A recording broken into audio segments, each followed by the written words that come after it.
Hey and welcome to SMS Alert. Today we are going to cover how to install SMS Alert plugin in cscart.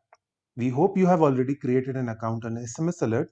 If not, please create an account before you proceed further with this video. As without SMS Alert account, you will not be able to send SMS using this plugin. Open cscart marketplace and search for SMS Alert. Download the plugin on your computer. Log into your cscart admin and then click on Manage Add-ons. Click on the gear icon at the right top corner. Then click on Manual Installation and a pop-up will open. In this pop-up, click on Local and then browse SMS Alert add-on that you have just downloaded. Upload this. Now search for SMS Alert in the search box on the right side. Mouse over the settings icon and then click on Settings.